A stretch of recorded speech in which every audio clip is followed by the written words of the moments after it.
Dear learners, welcome to week 5 in continuation of the earlier lesson on climate change poetry. So, we were discussing various aspects of climate poetry and how it deals with different areas of climate change. So, one of them is pollution. Pollution is a very important theme and it is dealt with very vigorously in climate poetry, and it is seen as a visible and invisible scourge in climate poetry.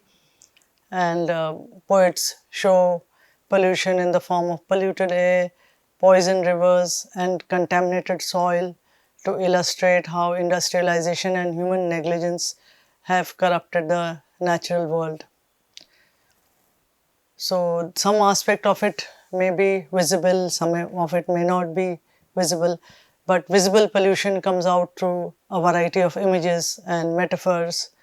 So, the imagery in climate poetry often focuses on the visual aspects of pollution, darkened skies, plastic filled oceans, industrial wastelands, beaches filled with dead whales, things like this, dead birds, bare trees. So there are numerous images and which are very layered and very complex, which come to represent the suffering of humanity in climate change on various levels.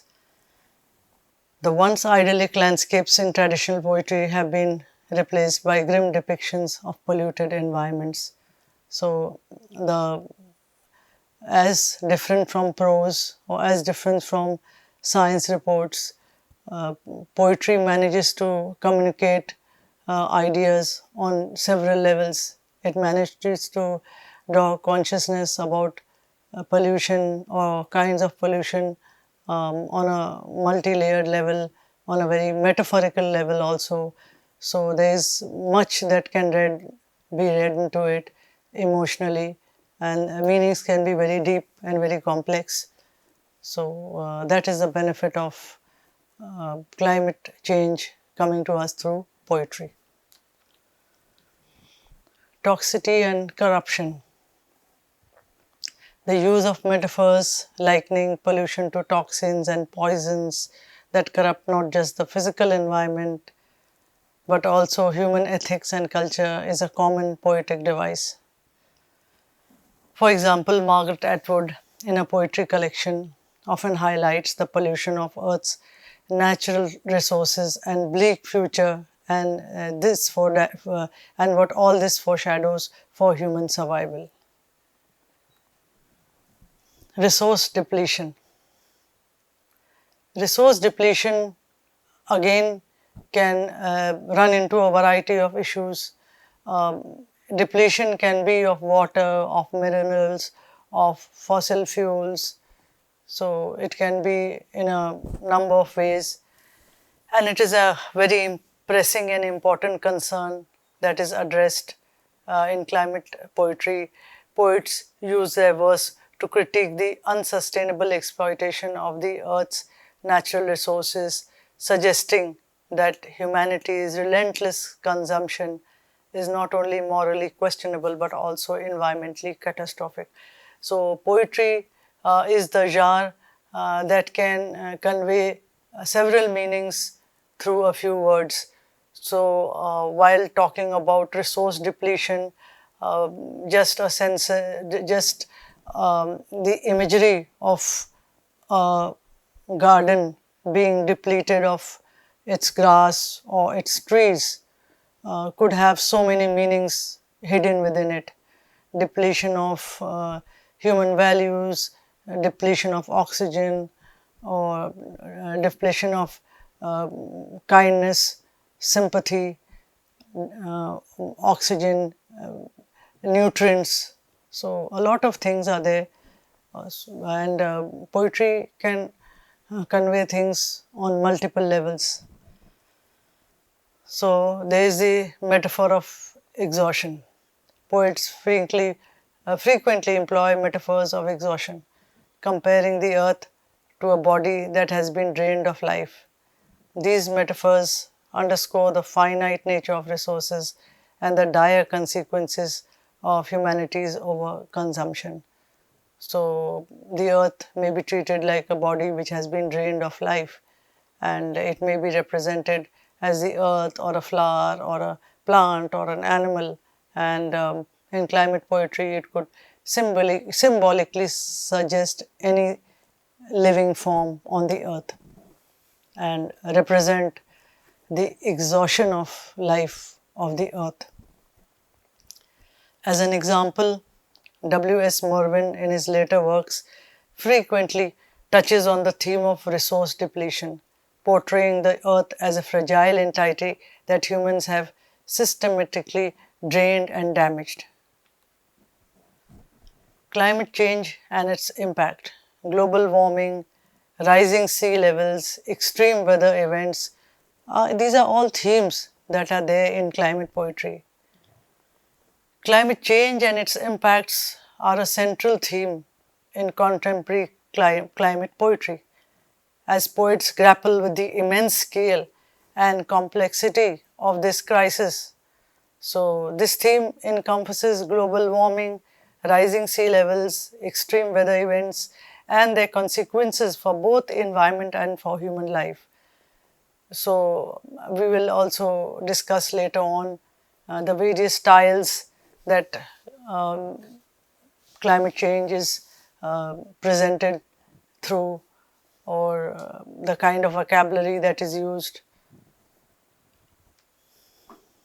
So, when we talk about global warming, we all know the science behind it, but the genius of poetry represents it in a multi-dimensional manner. It is caused by the greenhouse effect and the rapid increase of carbon dioxide levels in the atmosphere, and it is a recurring topic in climate poetry. Poets often explore the concept of a world getting hotter, focusing on its direct and indirect consequences. So, depending on the poetry styles, it could be poetry that is filled with images of sound, or it could be poetry that is filled with colors, poetry that could be intense to evoke certain moods. So global warming is represented in a variety of ways through a lot of experimental vocabulary. So the metaphor of heat and destruction, many poets use the metaphor of heat as a destructive force, symbolizing the rapid changes and instability brought about by global warming. This can be represented through images of melting glaciers, dying coral reefs, and scorched earth. So, as poetry considers earth itself as a living being, so poetry gives it a voice, and thus the various components of the earth can be, their voices can be expressed through personifications, whether they are glaciers or whether they are coral reefs or whether it's the earth itself. So, various figurative devices are used to express the agony and the sadness of the earth. And for example, in previous sections, we discussed the essays by Llewellyn Vaughan-Lee, and so the title was Eco-Spiritual Poetry, The Cry of the Earth. So you can see this is a very poetic expression, the earth crying or weeping. So it is poetry that can do this, and it's difficult, it's impossible for science reports to express agony in this way. So an example of these metaphors are Jory Graham's poetry, Sea Change. The speaker reflects on the rising temperatures and the irreversible changes they bring to the natural world, suggesting a sense of helplessness in the face of such monumental forces. So another topic that is widely dealt with through figurative devices in poetry is the rising sea levels. Rising sea levels caused by melting ice caps and thermal expansion of the oceans are frequently addressed in climate poetry. Poets depict coastal cities being submerged and ecosystems being lost, reflecting on the profound disruptions these changes cause to both human and animal life. So, sometimes when rising sea levels have to be discussed, climate poetry might focus on the biodiversity that has been destroyed because of these rising sea levels, the life of seals or the life of polar bears or the dying whales and sharks because of the contaminated waters, the drowning out of low-lying coasts, and once again maybe loss of human life and animal life too. So, as I said earlier, climate poetry can deal with this on a multiple level. Submergence and loss. Rising sea levels are often portrayed as apocalyptic events, symbolizing the collapse of human civilization and the obliteration of natural habitats. Poems dealing with this theme often evoke a sense of the impending doom and irreversible loss.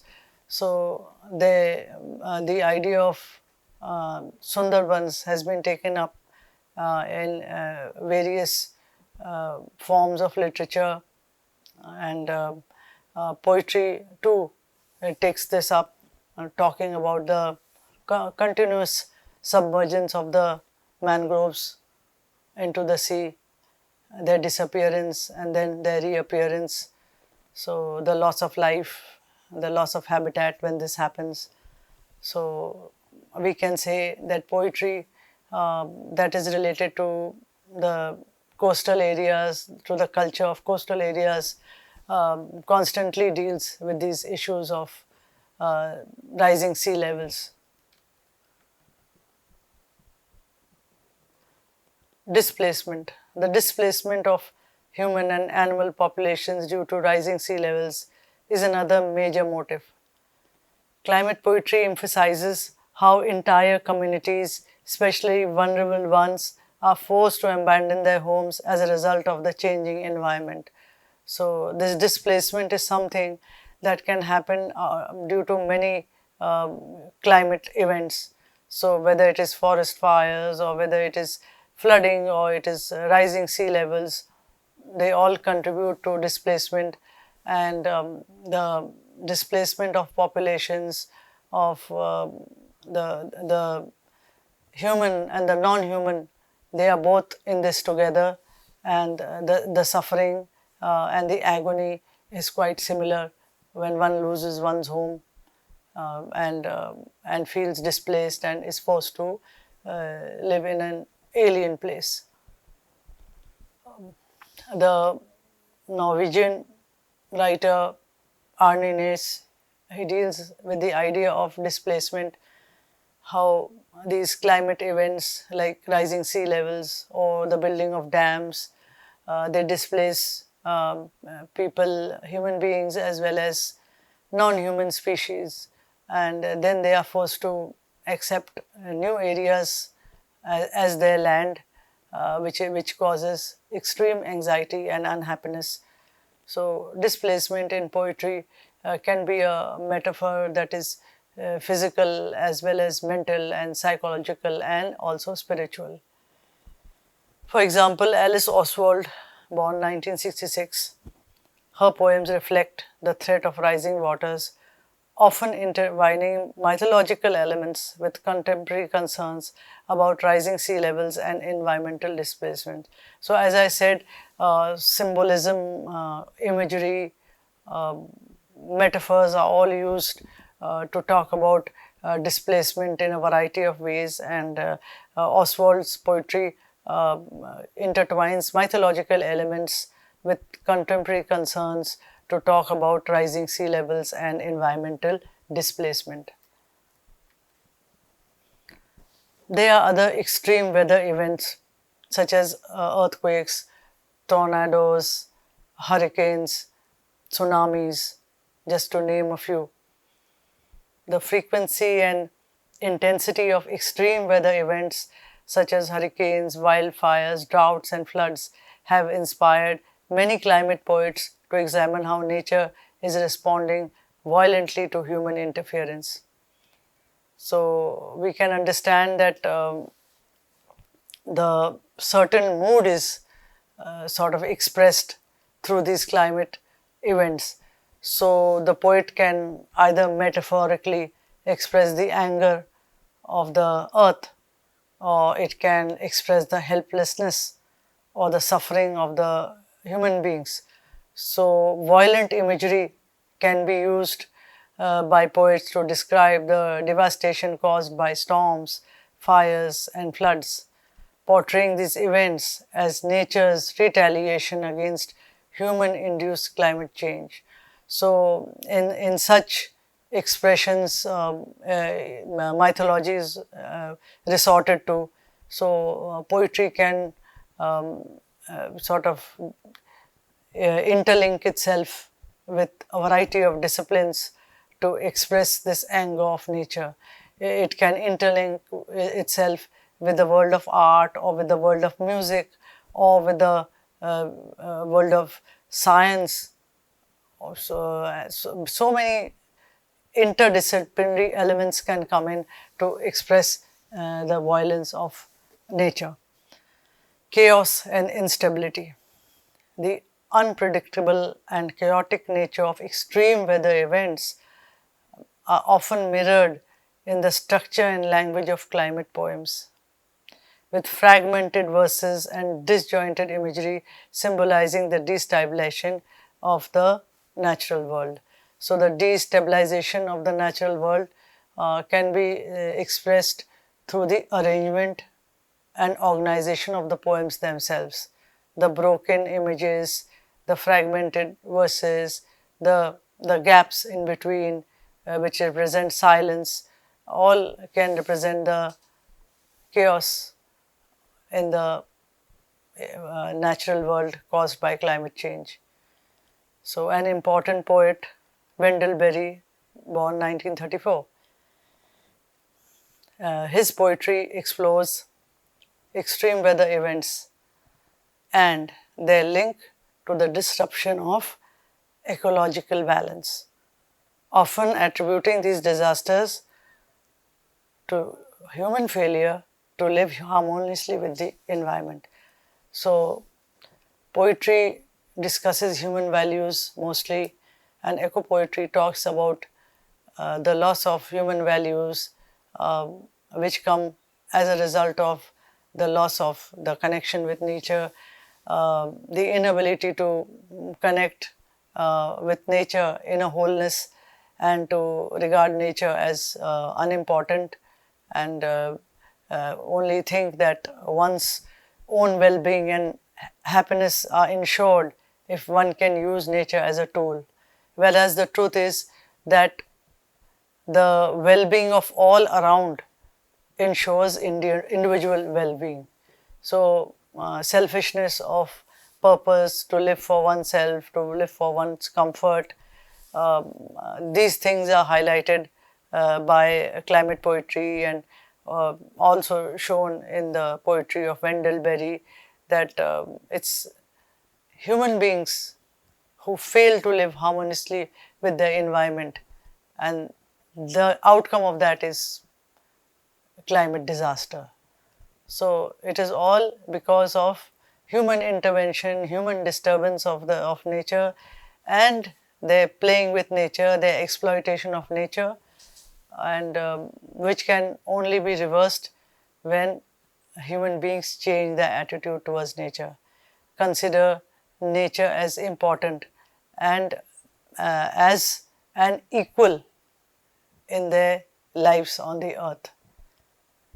So many philosophers are telling us about historical time, and Dipesh Chakrabarty also has mentioned this thing, that earth time is older than human time, and human beings have been here for a very short while in comparison to Earth time.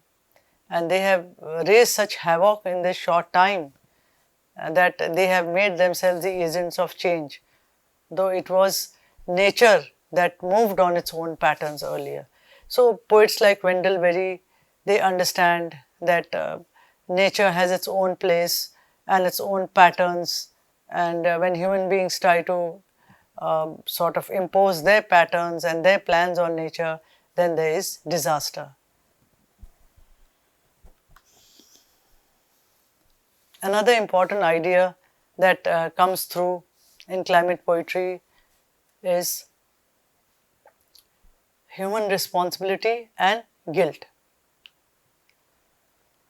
And we see that poets explore the human role in causing environmental harm. A significant theme in climate poetry is the exploration of human responsibility for environmental crisis. Poets often reflect on how human actions such as industrialization, consumerism, and exploitation of resources are directly responsible for the degradation of the planet. This theme also includes feelings of guilt and moral accountability. So, there are various climate poems that suggest an old peaceful world in which people lived in harmony and peace with nature, and in the modern world that peace and harmony has been shattered and it has been replaced by the running and the seeking after money and the ever shortening spans of time. So nobody has any time for moral questioning, nobody has any time for affection, for caring, for being responsible. Everybody seems in pursuit of earning money and leading a comfortable life. And then the poets also express the feeling of guilt and sorrow at this state of affairs. So this sense of human responsibility and guilt, this is also an important theme in climate poetry. Humans as destructive agents. In many climate poems, humans are portrayed as the primary agents of destruction. Poets critique the anthropocentric worldview that places human needs above those of the environment, often condemning capitalism, industrial growth, and unchecked technological advancement. Metaphors of greed and exploitation. Human greed is often personified or represented as a monstrous force that consumes everything in its path. These metaphors help to illustrate the unsustainable practices that lead to environmental degradation. So, interestingly enough, we find that there are some writers who try to write poetry and they try to sort of reverse the old stories, giving them a different ending. So, I remember a poet who tried to reverse the story of Red Riding Hood. In Red Riding Hood, we see nature is victorious. The vicious wolf, it swallows the girl's, Red Riding Hood's grandmother. But in the reversed poem, we see that the girl goes out and she kills the wolf, and then she is seen with a purse made out of the wolf fur. So it is not necessarily a happy ending. It is not about victory as such. It shows the violence of human nature. It shows the reversal of the old patterns of nature. How from observing and fearing the cycles of nature or maybe dangerous animals, human beings have come in control of everything. So they become a more dangerous animal. So metaphors of greed and exploitation are also there in climate poetry. A.R. Ammons, in his poem Garbage, critiques the consumer-driven culture that produces waste and pollution, portraying humans as both creators and victims of environmental destruction. Ethical dilemmas and guilt. Many climate poets also explore the complex ethical dilemmas surrounding human responsibility for climate change. Poems frequently express a sense of collective guilt, questioning humanity's right to exploit natural resources for short term gain at the expense of future generations. Intergenerational responsibility. Some poets address the moral responsibility we have towards future generations, suggesting that our current environmental choices will have profound consequences for children of tomorrow. Personal versus collective guilt. Poets often differentiate between individual guilt and collective responsibility, examining how systemic issues like capitalism and industrialization are difficult to change on a personal level, even as individuals feel complicit in environmental harm. So, an example of these ethical dilemmas and guilt expressed in poetry are Adrienne Rich explores the themes of personal and collective guilt in her poetry, questioning how individuals can control their complicity in environmental destruction while navigating a world driven by industrial and economic systems. Ecological grief and loss, emotions associated with the destruction of nature. So, we see that in a lot of climate poetry, through the expression of sorrow and loss, the poet is able to evoke the tragic sense and the situations in which the earth is today. Ecological grief or solastalgia refers to the profound emotional response to the loss of ecosystems. Ecological grief or solastalgia refers to the profound emotional response to the loss of ecosystems, species, and the natural world as a result of environmental destruction. Climate poets often express their grief through their work, using poetry to mourn the loss of biodiversity and the irreversible damage to nature. Now, let us look at climate poetry in India.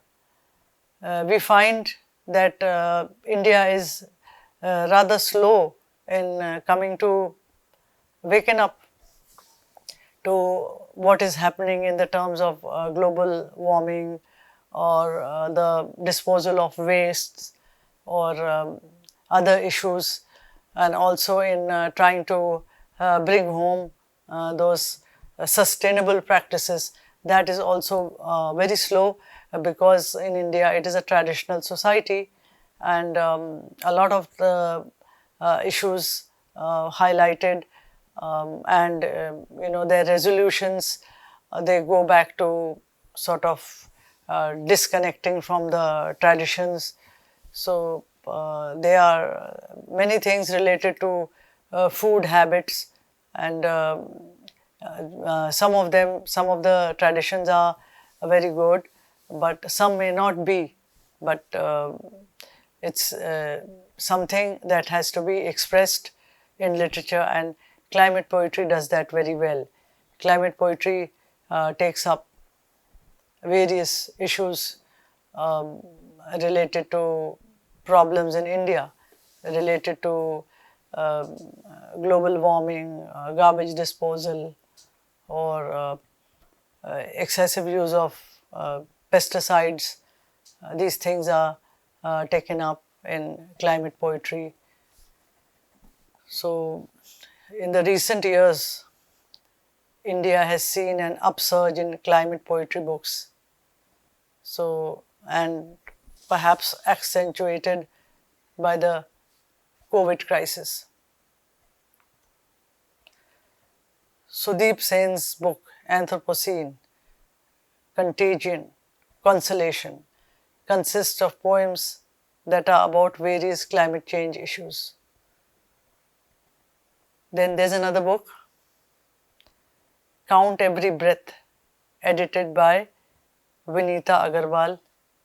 It is an anthology of climate poetry which testifies to the awakening climate consciousness in India today.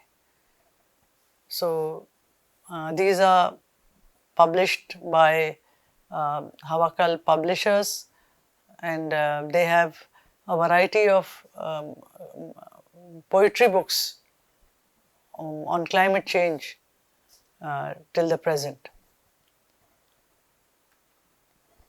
So, this is a picture of that book, Count Every Breath, a climate anthology. So, the word breath here is very important because breath is important for human beings, for their survival. One cannot live without breathing, and what we breathe matters. So, it could refer to the pollution in the air and could refer to connected problems that take out the oxygen from the air that we breathe, and in its place our air is poisoned. So, air could be a metaphor, breathing could be a metaphor for living. It could refer to the earth, to the water, to the air, and every breath is important for us. So, let's stop here in this lesson. We'll continue with a discussion of climate poetry books in India in the next lesson. Thank you.